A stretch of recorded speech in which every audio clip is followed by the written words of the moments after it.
It's the weekend! Warriors! Warriors!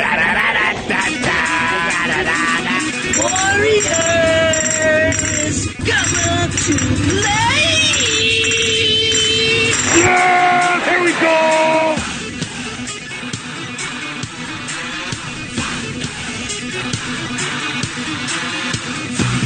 Good Saturday morning, everybody. We're broadcasting live from the Harmon Solar Studios in beautiful Scottsdale, Arizona. I'm Rob Romano, alongside my partner in crime, the legend, the legendary legend, Neil Lynch, and this is the Weekend Warriors. Hey, what are you doing right now? Are you just sitting around, listening to the show? Why don't you participate? Why don't you get involved? We have a text line, 888-368-1580. 888-368-1580. Text, say hi, see what's going on. Maybe we'll talk about any topics you bring up, or we might just mock and ridicule you. I mean, it's up. We're going. Bam. Well, that's fine. Whatever. Yeah, we want you to text it, and then we'll judge you, and then we won't talk about it. That's great. So, hey, Ralph, have you been watching any college softball this weekend?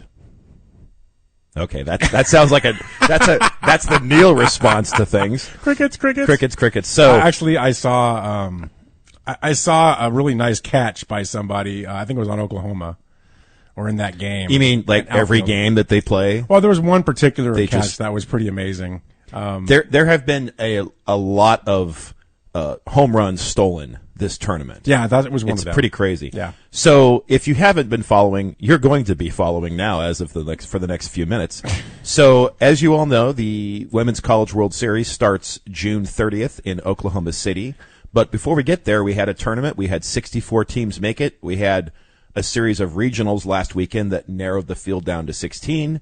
And now this weekend, the teams are being paired up, and it's going to narrow down to 8. So this is the super regionals. This is the super duper regionals. Super duper regionals. So, of course, you know me, I'm a huge UCLA softball person, so I had to, hey, you know what? It's significant.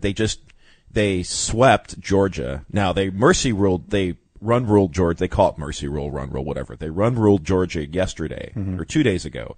And then yesterday, it was a little closer game, but they ended up just, Charlize Palacios, man, she's just, her and Maya Brady together, unbelievable. And then, of course, the pitching was fantastic. Caitlin Terry, Greenway High School, dominated. Like we're mentioning her every week now. Well, it's because she's what she's doing every week. It's fantastic. I just want to make sure. This is nothing but that, right? We're just talking about her performance. That's so weird, dude. Because, you're creepy. Dude, we can go down the list. You're creepy. Oh. He's creepy. I don't want to hear about that. Anyway, so it was Taylor Tinsley was the pitcher yesterday. So they've got two solid pitchers going into the World Series. It's their 32nd time they've been to the Women's College World Series. It's the most of any team in the WCWS era. Oh. Right. Now, as far as the wins go, they actually have the most wins in Women's College World Series history. They have 12. Who has the second most? I would think U of A. You are correct. Arizona has 8. See? Now, who's third? It's got to be Stanford? It's Oklahoma. Okay, I was close. Stanford. I was in the same country. Oklahoma, that's close. Yeah. I mean, it wasn't even close. Anyway, so there's a lot of great softball today. UCLA, and Oklahoma have already clinched for the world. They already punched their ticket, as they say. Okay. Today we've got a bunch of games. I was checking earlier. Let me see what the status is. But as of right now, Baylor. Oh my goodness! So right now, Baylor is leading Florida 5-2. Florida won yesterday, so that game could go into a third game, which would be tomorrow. Right. But Oklahoma's punched their ticket. OSU dominated Arizona yesterday. Oh, so that's your team now. That's OSU. That's the team OSU I picked. Right. And as much as it pains me to cheer against Arizona, based on how, well, listen, for a couple of reasons, but OSU just looked too good. They looked dominant. Now, Arizona could easily come back and win 2 in a row and get there, but they've got a pretty rough road ahead of them. But wait, you're a UCLA person. From softball, yeah. You're UCLA, period. You love UCLA. I love UCLA except for like water polo. I don't really follow for your Arizona water people. polo. That's UCLA. Yeah. How are you pulling for UCLA to lose to OSU? Do you think they could beat OSU? So the only thing that if if their pitching fails, like if Terry and Tinsley struggle, they're done. That's the one thing about UCLA is they have little depth at pitching. Okay. So, but you don't need a lot in softball. If Well, you I have mean- 2 solid pitchers, you could actually get through. well, yeah, but in college though, I mean, you could. I mean, there was a time where a lot of college teams would lean on one pitcher through the entire World Series. Right. It's really tough to do. Batters, offense has caught up to the pitchers, Okay. and so it's really tough. Now, obviously, UCLA has the offense because something as a coach, I always said that you know how the saying is the best offense is a good defense. Yeah. Well, in baseball and softball, because the defense actually has control of the ball as opposed to the offense. True. My attitude is the best defense is a good offense. So you can not pitch very well, but if you've got bats, that'll at least keep you in a game. Okay. So we'll see. I don't know. UCLA. Well, let's wait till they get there. Let's get there first. Okay. They've got some tough stuff. Anyway, Tennessee and Alabama are playing. Texas is playing Texas A&M. Texas A&M won the first game of that matchup. So They beat Texas? Yeah, that would be if A&M beats Texas, that's a huge upset because Texas is number one, ranked number one in the standings. So that's all the stuff going on today. I did a little research. I was doing some number crunching. I thought I found some fun stuff because you always think about not just the softball teams. We talked about how the SEC had all 13 teams. Yeah, making you this mentioned that tournament. last week. I was thinking about players though. Now the assumption is based on where we're from and just what we've seen that the majority that the state that produces the most softball players is California, right? Yeah. So I did some number crunching. So I took the rosters of all 64 teams. I used a little Chat GPT to help me crunch these numbers here. All right. So I just did a little plug for Chat GPT, but I looked at the numbers and right now, so it's 1,428 players participated in the postseason. This is all the teams that made the tournament, Okay. not the ones that are playing not necessarily, but all the teams. So all the 64 teams. What percentage do you think are made up of players from California? 40%. 40%. It's actually 20%, but I think it's 40. but it's still by far and away the largest number. Really, 20%. Yeah, 20% of players. Now here's an interesting number. What percentage of schools, so there's 64 schools, what percentage of schools have at least one player on their roster from California? Oh, I think that's high. I think that's got to be like 80%. 70%. Yeah, okay. 40, that's pretty close. 45, there are 284 players from California playing somewhere in Division I during the playoffs. That makes sense. I would think California, Florida. Now, so that leaves my next question. What are the other states? Florida and Texas. Okay, so California accounts for 20%. Texas accounts for 9%. That's 130 players. Florida accounts for 8%. That's 109 players. Now, so here's one. There's another state that produces, and I haven't done all the analysis, but I think this is correct. The state with the next most players participating. After those three? Yeah. I want to say Arizona, but I don't think it is. I'm going to say it's Oklahoma. Okay, I didn't check Oklahoma. I don't think they have that many, but the one that did have you're right, it was not Arizona. Totally surprised by that. There's only 45 Arizona players on Division I rosters for the playoffs. It was actually Georgia. Okay, that Georgia makes sense. has 81 players. I can go there. That makes So sense. now I did here's two other fun facts I'll drop here. Well, there's three other fun facts I'll drop. The first one is this. So there are only 3 states that don't have at least one player participating in the NCAA tournament this year. What are those 3 states? Only 3 states? Only 3 states. Alaska? That's one. Maine? No, there is one Maine player. So you got Alaska. You got that right. North Dakota? North Dakota has a couple, actually. South Dakota? They have a couple as well. I'm lost. Okay. Think north. Well, I've been saying And think east. Okay, Vermont. Vermont is another one. So you got one more. You got Alaska, Vermont, and Rhode Island. Rhode Island has at least one player. Connecticut. It's New Hampshire. I was close. That was my next one. I was going New Hampshire, then Delaware. You were in the grouping, right? But yeah, all those. Hawaii has a couple of I players. figured Hawaii would. Now, here's one. How many players participating in the NCAA tournament are not from the U.S.? There's 9 of them. So there's 4 different places they're from. I Okay. Australia? I'll tell you right now, it's not Mexico. Australia. Australia has 4 players participating in the tournament. All right. What's the next country? Or I'm going to give you a hint: country or territory, and it's not Puerto Rico. Canada. Canada has 3 players, so you got 2 left. Okay. One's a territory. One's a country. Guam. Not Guam. Puerto Rico. Not Puerto Rico. What else is in the Caribbean besides those? Bahamas. You're close. Come on, Virgin Islands. Islands. There's one U.S. Virgin Islands. I don't use that word. I'm sorry. Person. Yeah. Ralph Romano went to visit the Virgin Islands. Now they're just called the islands. Yeah. All right. What's the last one? Romano. That's right. What's the last one? I don't know. England. There is one player from the UK That's interesting. playing in softball. All right. Now, last one. This is super obscure. I just thought it was funny. So if you take all the players from California, Arizona, Texas, Florida, and Georgia, you're accounting for about, I forget what the percentage is. You're accounting for about 40% of all the players who participate in the tournament. Okay.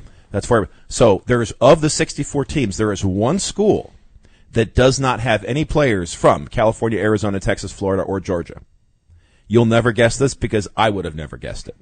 So I have no clue. I want you to try to narrow it down by. I feel like I'm in school. Dude. I region. don't like school. Well, you did okay. I didn't. I cheated a lot. Well, that's. I mean, I don't have my cheat notes. That's resourcefulness. No one could write as small as All I right. could. So give me what region of the country do you think would have a school that would not have any player? This is a Division I school who made the tournament who doesn't have any players from those 5 states. Northeast.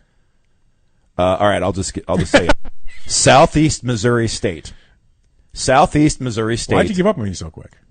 Well, I didn't want to be here forever. We have a commercial break coming up, for crying out loud. Jeez. Oh, and by the way, let's segue a little bit. Okay. Speaking of Arizona, we talked about college softball forever, but as we all know, the final Pac-12 tournament of any kind ever in the history of the conference as we know it is finishing up today. Wait. In Scottsdale.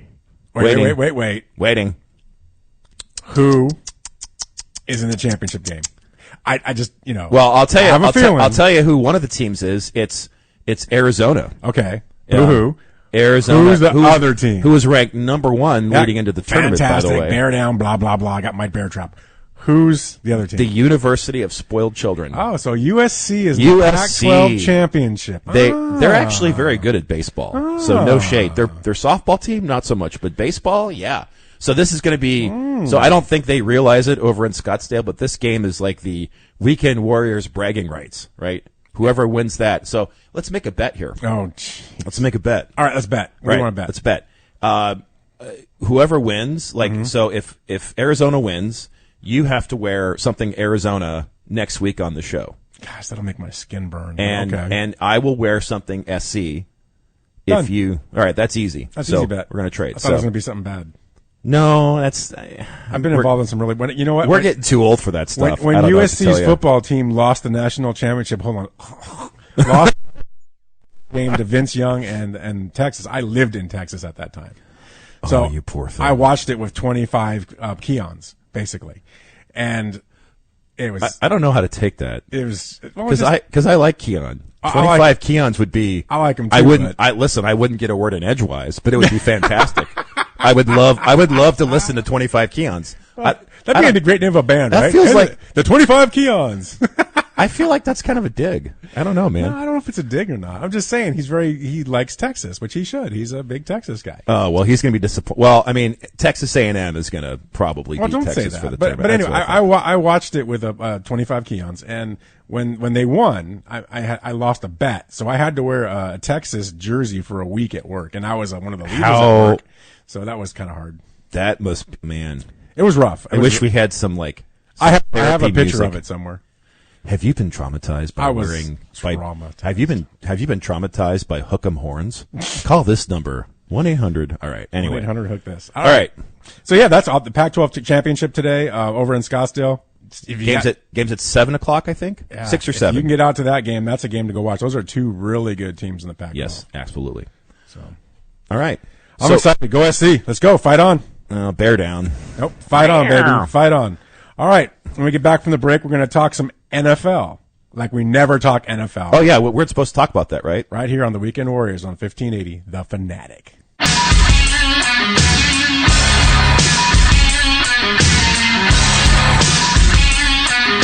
The Weekend Warriors on 1580, The Fanatic. Hey, don't forget, we're taking texts on the old text line, 888-368-1580. Hey, text in and be a part of the show, would you? Do we have any texts? I'm going to look in a minute. Okay. I'll check. But, I was going to mention, because you're talking all these World Series and this and that and championships and stuff, the 2024 NAIA World Series is actually going on right now up in Idaho. And Arizona Christian, a local team from Glendale, is actually in the NAIA World Series, and they won their first game yesterday. So who are they playing? I don't know who they're playing next. I know they're waiting. I think they're going to play the number 1 seed. I can't remember who they beat. Well, you know what? Here, honestly, it doesn't matter. It's like, who we playing? It doesn't matter who they're playing. But the first time in their history that they actually made it to the College World Series. So congratulations to ACU. And, absolutely. Good luck, man. Keep it going. So. All right. So what are we going to talk about now, Ralph? Let's go NFL. The thing that we that said we weren't going to talk about until August, we've talked about it several times. The thing that we times. never want to talk about that gives us the best ratings, the NFL. Oh, I know, exactly. Dun, dun, dun, dun. So actually on the NFL, I want to talk about the rookie head coaches.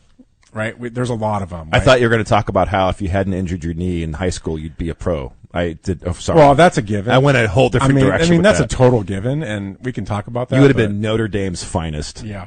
Anyway, whatever. Anyway. So there's 8 rookie head coaches in the NFL this year. That's a lot. There are 8 of them? There's 8. And I guess here's my question. Well, hang on. One of them isn't necessarily a rookie though. Well, okay, 8 new head coaches. All right, fair. I think he should still be considered, but yes. Okay. There's a few of them that aren't. I mean, Dan Quinn's not, and Jim Harbaugh's not, and neither is Antonio. All right, anyway, so, go ahead. Okay, let me rephrase that. There are 8 head coaches with new teams this year. How's that? I like it. All right, I'm glad. As long as you like it, I'm happy. Some are rookies though. Some are straight up. You know what, dude? I'm gonna throw rookies. something at you. Shut up. Now you go back to a rookie. All right. Okay. So, out of the 8, I start looking, going, who's going to win the most games? I just want to talk through it with you. I want to think who's got a shot at being the guy that wins the most games with this new team this year. So you look at the list right off the bat, you can take one off. Yeah, you can take the Falcons off, or the Panthers. Yeah, David Canales. Yeah, Panthers, done. You don't got a shot, dude. Now listen, I will say this. What? I actually know a player on the Panthers. He's an offensive lineman. Name is Nash Jensen. Okay. How do you know him? Played for Osseo High School. Oh, okay. I got to see him his junior year win the state championship, and I followed his career at North Dakota State University. And he, listen, he's just doing what he can, right? He got drafted by the Panthers. He can't control it, but he's making the best of his opportunity. So despite my feelings for him, I totally agree. Panthers, done. Just forget about it. So now that you brought him up, he's probably getting cut in training camp. All right. Yeah, I know. I think I jinxed that. Thanks, Neil. Yeah, right. I'll get it from him later. So look at you had the list in front of you, Yes, think, I do. don't you? So, who do you think? Who do you think has a shot? You could look Dan Quinn, the Commanders. That's interesting. He's got a new quarterback coming in. He's got talent. Yeah, possible. I feel like this is just instinct. I don't have a lot of stats to back it up, but just kind of my feeling is that I think the Commanders are going to do a little better than people expect. They're not going to be the Panthers, and I just well, of course not. That's the worst. I think they're going to surprise some people. I also they might actually sneak into the playoffs. Wow, this year. That's my. I don't know about that. That's my hot take. They're going to sneak into the playoffs. I can feel Keon smiling right now. Well, no, and that's not just for Keon's sake. I actually think the Commanders have been kind of nibbling around the edges. Despite all the issues they've had, I think they're getting it past them now with the new ownership. And so I don't know. I feel like agreed. I'm optimistic, but I agree though. Carolina, not done. The other one that I don't think the Falcons. I don't know what to do with the Falcons. Well, that's an how many quarterbacks can we draft? Yeah, we got Drippy Chain. What's his name? Drippy Chain. Yeah, Mr. Cole's Cash. So Cole's Cash is Kirk Cousins and Mr. Cole's Cash and Penix. I don't know. It just seems like it's crazy. I feel like they're gonna tank. So I would put them at the bottom. Really? I put them at the bottom. I just think I don't see that. I just think there's too much. Because here's the thing, right? Talent's great and all. It gets you a certain point, but when you have in organization issues, those will always sneak in, like in the second half of the season, every time. So I don't know. You're entitled to your opinion. You know what? Everybody everybody has an opinion. Well, no, what is it? Opinions are like armpits. Everybody has a couple, and they both stink. So here we go. All right. So what do you think about Antonio Pierce? I think he's going to do great. I think the players love him. You think he'll do better this year than the Falcons? Yes. Really? Yes, I do. With what quarterback? They don't listen. He doesn't need a quarterback. No, he's going to do it himself. He's going to do it himself. Okay. He's going to will that team through brute force and good vibes. I'm getting flashbacks of the draft show. I don't know why. Yeah, but at least I have an answer. It may not be not being silent completely. All right? How does Jared Mayo do? Jared Mayo, boy, that's a tough one. That is a tough one. You're coming. I mean, how do you follow that? That's like how do we follow the AIA every week on the show, right? It's like how do you follow the greatness? Masters? Yeah. How do you follow greatness? I have no idea. So that's going to depend on how Drake May does. Yeah, I think he's got a ways to go. I don't know. That could go either way. The players could rally behind and they could have a great season, or they could just implode. I mean, it's going to be either really good or really bad. There's no middle ground for the Patriots this year. What about my Seahawks? And be careful. Be careful. Be careful. Why? Because I have things here that will fly. I think your Seahawks are in for a rude awakening. I think Mike McDonald is honestly. I think you don't like him. I don't like him at all. I think he's way in over his head. Wow. I think he's out of his depth. I think he's gonna be one of those head coaches. He's gonna be like a Todd Marinovich. So much expectation, such high hopes, and he's gonna stink. I don't think McDonald's gonna be that good. Honestly. So we will be taking applications for a new host, a new co-host. Yeah, it's the Weekend War. Yeah, I think I'm on the fence. I don't know. I mean, again, youngest coaching staff, one of the youngest teams in NFL. We'll see. I have no clue. I really, honestly, for the first time in my life, I'm looking at the Seahawks going, I don't know. I don't know what to expect. I just don't know. Now, of course, I know how much you love Jim Harbaugh. I do like Jim Harbaugh. Well, and here's the thing. Like that was my comment earlier. We're not talking. Some of these coaches are legitimate rookies. Some have been around a while. How will Jim Harbaugh's second coming into the NFL work? I think Jim Harbaugh will take the Chargers to the Super Bowl in a matter of 3 years. Wow. Okay. Because I think he's that good of a coach. I think we can get behind that. Yeah, I mean, he's just that good. He wins wherever he goes. Even though he didn't get J.J. McCarthy. Thank God he I'm didn't just get kidding. him. No. But I'm serious. Yeah, I think no matter where that guy goes, he's won. So I think he probably wins more than anyone on this list. That's my opinion. I think he will be the number one. So are we saying that Mr. Callahan with the Titans is going to be they suck. They've got. I don't. That's a team that's going to have a lot of issues. They're a bottom feeder. I don't see them being good at all. But I think Harbaugh is the guy that's going to probably win out of all this list. He'll probably be number one. Number two, I think Raheem Morris is probably number two. I know you don't think so, but I think he is. And I think Quinn and McDonald are probably fighting it out for 3. Well, imagine being in the Titans room because you've got Kyle Shanahan. You got all these ex-NFL legendary head coaches on this team, all 3 of them. So you've got Callahan's dad, Bill, obviously. You've got Kyle Shanahan, whose dad was Mike, and then you've got Wade Phillips, good old Bum Phillips, right? I like Bum Phillips. You like Bum Phillips? Yeah, no, I'm just saying. I'm saying that's a lot of pressure, though. It is a lot of pressure. It's like if all the kids of I don't know, whatever. I can't think of an analogy, and I'm just going to stop. At least I'm saying something. I'm not just pulling a draft night. Crickets. Harbaugh, I would say Pierce. Okay. And listen, I'm going to say Quinn. Those are my top 3. Okay. I think they're going to do the best. Now, doesn't mean that their teams are going to make the playoffs or the Super Bowl or whatever, but I think those are as far as wins. As far as wins, I think those are the top 3. My top 3. What are your top 3? I mean, I said Harbaugh's my number one. Yes. I think hands down he's my number one. Okay. I think Raheem Morris is my number 2, which you who don't like at all. And then it's McPree McDonald and Quinn for number 3. Mike McDonald. I mean, I don't know what to say about him. McDonald. Yeah, I know. I do like Dan Quinn. He's an ex-Seahawk guy from back in the day when they were in the Super Bowl. That's why you like him. Well, he's a great defensive coordinator. We'll see. He hasn't had the greatest luck as a head coach. He did okay in Atlanta for the 1 year. I feel like that he could have been the janitor for the Seahawks organization. You'd be like, oh, he's an ex-Seahawk? All right, he's in. No, that's not I don't true. care. That's not true. Okay. You don't see me pumping up Tom Flores. I mean, come on. He was a ticket taker at the stadium for the Seahawks. Oh, he's in. I love him. I like what the Commanders are doing. Do I think they're a playoff team this year? I don't, but I like what they're doing for the future. Oh, for the yeah, next 3 years. absolutely. So, I agree. as much as it pains me to admit that, because a certain somebody that's listening right now is a huge Commanders fan.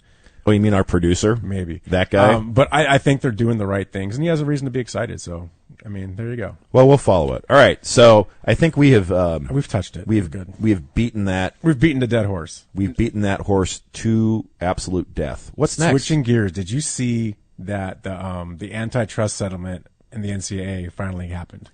Yes, I did. That is, I have so many thoughts that have nothing to do with the actual settlement itself. I mean, obviously, we know what they did. Before you give me your thoughts, let's really, just for everybody so they understand the settlement. So everyone's agreed on it now. That happened on Thursday. Right. Finally, the Pac-12 was the last one to agree. The left of them? NCAA will provide more than $2.7 billion to former athletes over the next decade for back damages that are associated to name, image, and likeness. And the conferences had to agree on a forward-looking system that'll pay roughly $20 million per year in permissive revenue sharing to athletes. That's the key on the back end key. So let me hear your thoughts. So that's the agreement. That's done, set in stone. Now going forward, I'm really interested to see how this is going to impact literally the future of college sports. I would almost say sports in general below professional, right? Like this is, to me, this is such a seismic shift. This is a watershed moment, to use the terminology. I don't think any of us truly appreciate how significant that all this has been. In this moment here, huge moment. Well, here's my thing: is I start to wonder, at what point do people figure out that they don't need the NCAA anymore? I think like, this is the start of that. What do they do? Like, what aside from going after you and punishing you for stuff that other people did 10 years ago that you had nothing to do with, right? Which is fun. What purpose does the NCAA serve? And they can't even do that anymore. Protecting them anymore. Yeah, no one cares. So what's the point of having him? Well, there is. I mean, you'd think you'd want an organization that just kind of oversees everything, works with the TV and all the other stuff. But the reality is, they're going to go away. I mean, they're going to go away as far as when these two super conferences happen, because they will happen. Yeah. And they'll govern themselves, and they'll find a governing body for themselves. And then ultimately the NCAA will just hang around for the lower tiers, or they'll just go away. Yeah, because that's the other thing too. Is that's the impact is the NCAA is the governing body for like everybody. D1, D2, D3. What happens to them? Yeah, like you said, do they just relegate and the NCAA is responsible for what used to be the D2 and D3 schools, and then the D1s, of course. Then you start getting into the D1, like the second tier or whatever. I hate to use that term, right? But the ones who play in the FCS, right? Like the North Dakota States and the South Dakota States, right? Like, also think about it beyond college, because if you think about it, like, okay, this is super nerdy, but colleges didn't have sports right away. Like, college sports were purely an intramural activity that they started to adopt like beginning of the 1900s, right? Yeah. So what happens when? And I think it's also significant because now, because the NCAA, they were printing money for so long off the backs of these kids, and now that they've lost that leverage, like what happens? And then like, at what point do you then re-separate sports from the school? What separation of sports and school? Because if they're all professional, which essentially basically they are, yeah. So then what's the point? Is it just the flag you fly? Like, well, I could be a Arizona Wildcat or a USC Trojan, or I could be a Dallas Cowboy or a LA Ram. Well, like, it's almost like that almost. That loyalty's gone though, right? I mean, no one cares about that anymore. What I mean by that is these kids are coming in basically to the best deal they can find. Yeah. And if they don't like what happens in that situation, they go to the next best deal. It's not about, oh, I'm proud, I want to be a USC Trojan, I want to be an Arizona. Wow, that I think is all going away. It's business now, right? It's about who is going to give me the most money and make it easier for me. Well, I'm going to tie this into softball because Charlize Palacios, she came from Arizona. She was there for 3 years. And then she transferred to UCLA her last year, and now she's going to a World Series. Yeah. But it's like that kind of movement hasn't really hit softball that much, but it is, and it's going to. It's going to become more significant. So, yeah, this makes me just wonder about the future of literally of amateur quote unquote athletics in general. Like, it's crazy. Let's get into the Indy 500 on the other side of the break. All right. All right. So Weekend Warriors on 1580 The Fanatic.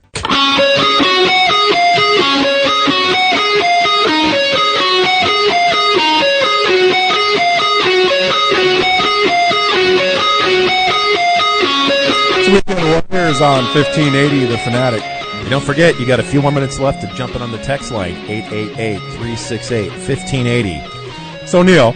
Yes, Ralph. This is a very important weekend for your family, isn't it? Kind of. What do you mean? What are you talking Indy about? 500, right? Oh, no. Yeah. That's what Right. So, I mean, honestly, it probably should be bigger, but it's not. Anyway, the story is, just for those of you who don't know, I think I've talked about it in the past. We have. Is that my father, George Lynch, who was born in 1918, he was 51 when I was born. Long story, lots of details. But my father was a race car driver from the 1930s to probably the mid to late 50s. And the pinnacle of his racing career was my father actually qualified for and started in the Indianapolis 500 in 1949. So for those of you watching on the video, I have a picture of my dad's team, or his photo, individual photo. That's a cool I picture. also have the picture of the group photo from 1949, but my dad is driving an Auto Shippers, I forget, Offenhauser, I think was the name of the car. Anyway, this car has actually been, oh, hi. I'll just smash the things. microphone. Yeah. Yeah, sorry about that, everybody. So this car has actually been restored. It's orange. It's actually orange. It's amazing. So That's a cool this car. car has been restored, and somebody bought it in 2015 at an auction here in Scottsdale, believe it or not. But anyway, so my father raced, and so you asked the question, how did my dad do in Indy in 1949? Well, if you go to YouTube, The story is so good until there, but go ahead. and you type in George Lynch Indy 500, you will see a clip that was filmed. So what was happening was that year in 1949, they were filming a Hollywood movie that was going to have a fictional character taking place in that race. Right. The movie was called The Big Wheel. It starred Mickey Rooney. And so they had cameras all over the track, and so they were filming every aspect of that race. And of course, what happened with my father was who, by the way, qualified 8th. I think he was the highest rated or highest qualifying rookie for that race. Wow. Guess what his qualifying time was? Okay, thinking about how fast they run today, what was my dad's qualifying time in 1949? 135 miles an hour. 126 Wow. miles an hour. That's crazy in that little car. I think my Mazda 323 used to go 120 miles an hour. So my father was third row middle, so at the 8th position. He started off the race great. Entering the first turn of the second lap, the car in front of him braked unexpectedly. My dad overcorrected, hit the wall in turn 1, and flew into the infield. Oh. Now, what was fun? Now, here's the thing. If you watch the video on YouTube, George Lynch, Indy 500, you'll see this crash, right? And they have all of it on film. They actually included his crash in the movie. So not only did my dad fail on his one and only appearance in Indy, it's been now documented for all of posterity. So he hits the wall, and the car kind of flips over, and my dad, it threw my dad out of the car, wow. except his ankle was caught in the cockpit, and it actually dragged him across the track. So he's on his back with his foot in there, being dragged across the track. Meanwhile, he's at the front of the race, so there's cars passing him, right? The fact that he wasn't run over by a car is, well, you probably wish he was sometimes, because then I wouldn't be here. You wouldn't have to deal with me. See, no, I hadn't put those two together. That's interesting. Well, but anyway, so all he got out of it was he had a rash, a little road rash on his back. It was about this big, and then he broke a bone in his ankle. That's it. That's it. That's all. That's the only injuries he sustained from that trip. And this is after being ejected out of the vehicle, out of the cockpit, dragged across the track, and then he comes to a rest in the infield. If you could see the car, you'd understand how much more impactful this is. So what we'll do is we'll put this picture up on our Twitter and our social media accounts, and then we'll put a link to YouTube for that for that. I also have a picture of what my dad's car looked like afterwards. Yeah, so if we can get that, we'll post all this up so you guys can see. Anyway, it's pretty cool. Which is interesting because I was never really a race car person. Never got into it. My dad tried for so many years to get me interested in racing. I just didn't care. Although I will say I do love the nostalgia of Indy, of course. Mm-hmm. Now this year marks my dad's his 75th anniversary of my dad's appearance. Wow. I was really hoping to somehow get to Indy this year. Couldn't make it work. I'm going to try. One of these years, before my time on this earth is done, I will go to Indy. And, of course, I'm going to play the Hey, My Dad Raced an Indy card as much as I can to get as much stuff as I can. Now, what's cool, though, I'll end with this, is that, my dad qualified the next year, and he didn't make it. He actually got fired off the crew. Funny story. But if you go to the Indy Hall of Fame and Museum in Indianapolis at the track, they have a giant placard in the front that has the name of every organized by the first year they ran. So like AJ Foyt, they don't have him listed 5 times. It's just AJ. First year. Yeah. So every year, my dad's name is up there. That is really cool. Yeah. So that's pretty cool. That's a huge accomplishment. Yeah. No. What have you done in life? Well, I sold software to Best Buy and Target. Does that count? All right. So I know your dad probably disappointed in you, but that's okay. Well, that's fine. My dad was disappointed in himself. Mike's motto was he didn't win a lot of races, but he said he pushed a lot of guys over the finish line. So that was my dad's racing motto. Anyway, so this weekend, here's the best part is that I'll probably forget to turn the Indy 500 on until it's almost done because that's how I am, which it's really sad. I don't deserve having all this wonderful Indy 500 history in my family, but I do, and there it is. So too bad. But that's still cool. I think it's a neat thing. So I think so. Like I said, one of these years I'll get to Indy. Maybe we'll do the show live from Indy. Wouldn't that be great? No. Anyway, never mind. Okay, I'll stop dreaming. All right, so we have a new segment today. We have a new segment. What's it called? Let's play it. Trevor Bauer. Oh yeah. Trevor Bauer. That's awesome. Where is Trevor? He's in Mexico. I see. So he was actually this is an interesting story. So he was playing against a rival called Leon. Okay. My wife knows that team. He threw 6. Wait. Like in the biblical sense, or just no? She's wow. Leon, I guess, is down there somewhere. I don't know. I don't understand that whole makeup in Mexico. Thank goodness. I'm pretty not Mexican, but she is, and she's from there. But she married one, so that's fine. Okay. Well, yeah. Wow. Anyway, I had you speechless. That's amazing. All right. There's things I was going to say. Moving on. But I don't want my day to be bad. Yeah, that's good. And she's listening downstairs anyway, so it doesn't matter. So 6 2/3 innings he pitched against Leon, and that's 20 people. Okay, 6 2/3 innings. Okay, it's 20 outs. Good grief! Right? So that either tells you 1, he's really good, or 2, they're really bad. But even if they're really bad, I'm gonna lean towards the former on that one. He was so on a roll that the umpire, the coach for Leon had called timeout, went to the umpires and said, "He's cheating. Go take a look at his glove. Go take a look at. He's got to be cheating." Which is ironic because wasn't it Trevor Bauer who called out players using stickum to increase the spin rate on the ball? Yes. So it's ironic how he's. Well, and Trevor Bauer used to use the spider tack too, as well, because it was legal though. Yeah. I mean, for the most part, kinda. Just like steroids were mostly legal at that point. Yeah, right. Exactly. So, but anyway, so they obviously checked his glove and checked his hands and all that, and he was not using anything. And then he just kind of looked at them and started laughing, and he just went on with his he just kept pitching. But I thought that was kind of funny for the Trevor Bauer segment. And I have one more Trevor Bauer story for our Trevor Bauer segment, which I really like this segment. I do like the Where is Trevor Bauer? I like the music. So I heard that he was actually mentioned, like his name was on the lips of a major league team. You're 100% right. So who was it? John Mozeliak of the Cardinals, St. Louis Cardinals. I have a little quick. Wait, is he general manager? I believe so. Okay. I have a quip. I can't even talk. Wow. Quick clip of him. So listen to this real quick. I have it in the sense of like, all the noise that was around that. I just don't know if that would be good for this community, good for our team. And I don't want it to make it look like I'm so desperate to have to win. I would do something that, maybe would fly in the face of our one's moral compass. All right. So what's the context here? Is they're really bad as far as pitching. They need help. Yes. Badly. Yes, and the question was, why don't we consider signing Trevor Bauer. He's out there. He's doing great. We know what he has. We need help. This guy can help us. And then he comes back and says that. It's gonna impact our moral compass to sign this guy. Are you kidding me? What are you talking about? That is.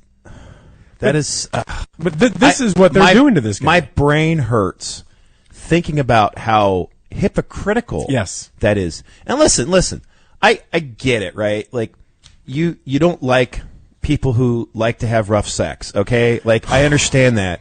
But it's like to me the actual hypocrisy of all this is stunning because it is. Because there are so many players and especially we're hearing stories nowadays about players from all the teams for the last couple of decades, like guys drinking beers and eating chicken wings in the dugout, or people smoking in the dugout, or remember Steve Garvey? I mean, listen, we love Steve Garvey, we revere him and love him, but he liked to get around. He had his nickname once was the father of our country. And not around the bases. Yeah, no.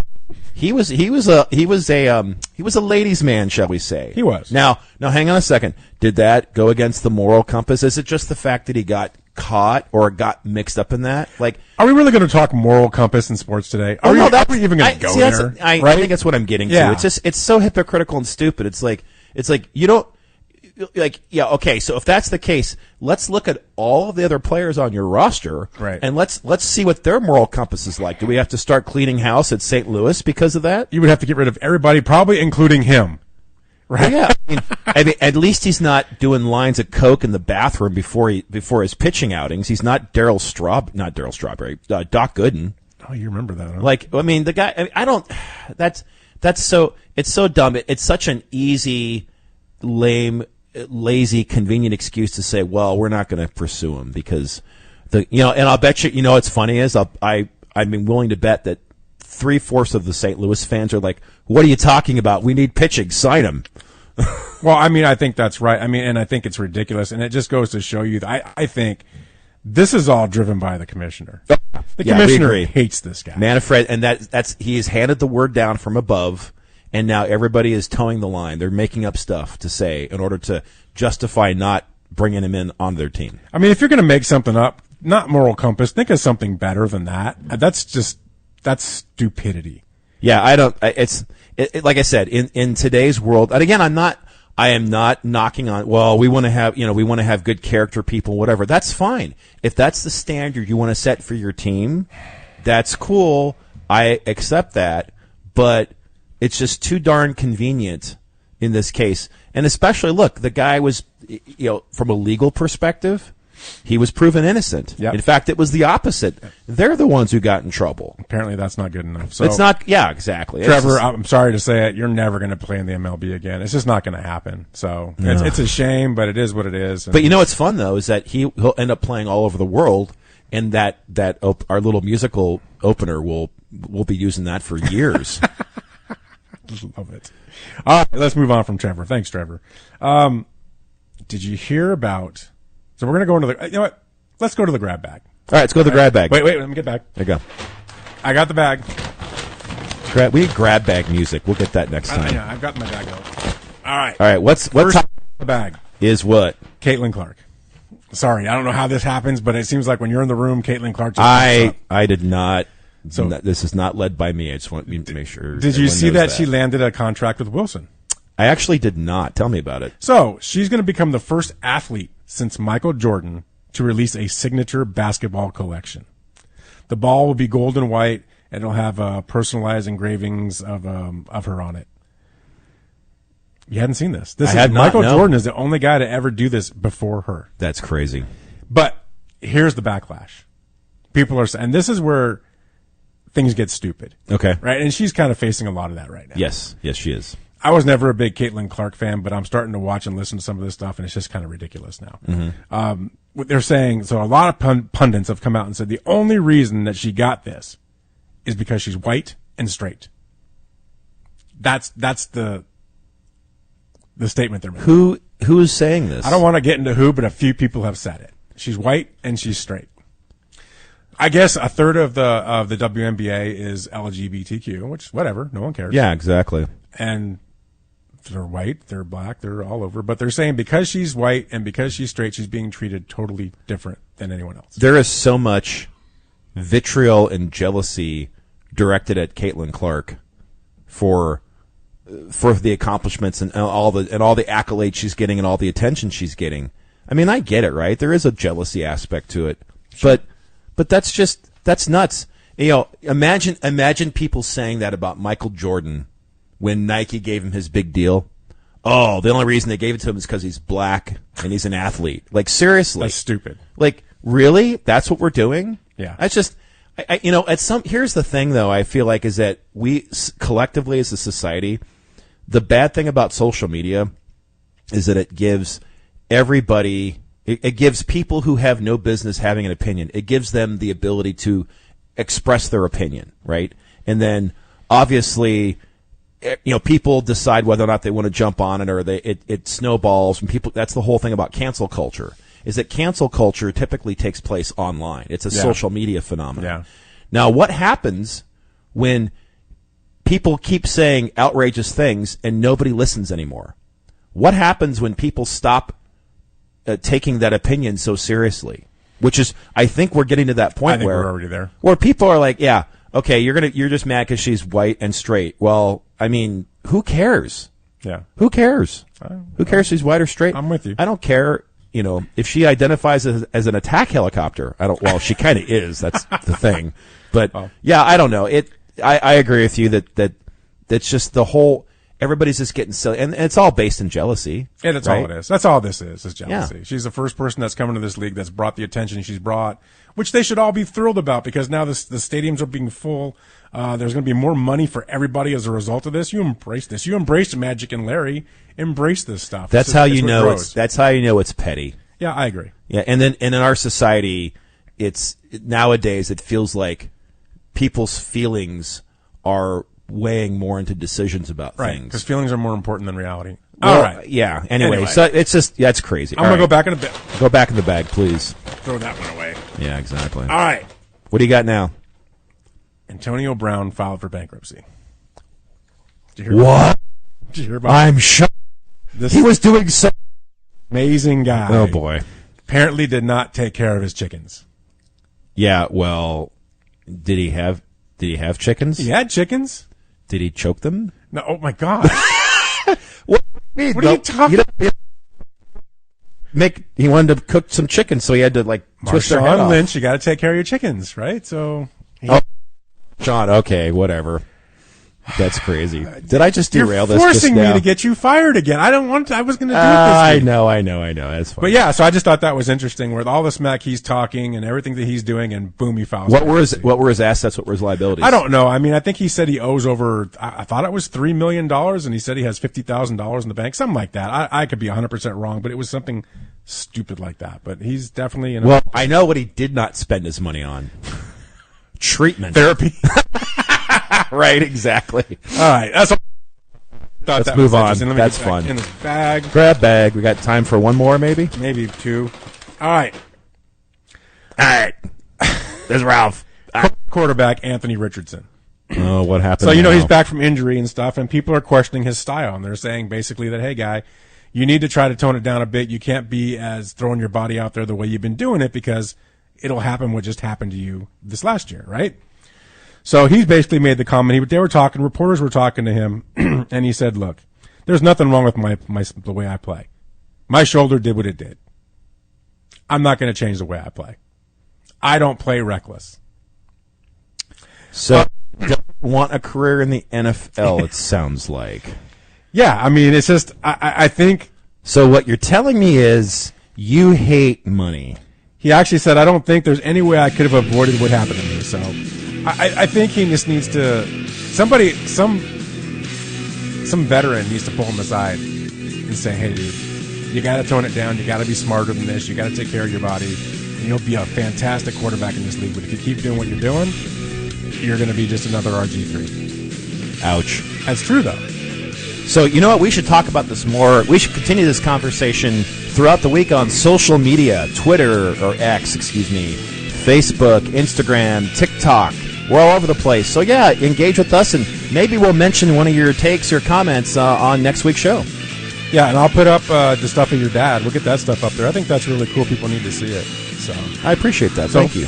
Well, don't thank me. All right, I won't. I'm doing it for your dad, not for you. I figured as much. You know, people call me certain things. But anyway, it's another great week of the Weekend Warriors. Another great week of the Weekend Warriors on 1580, The Fanatic.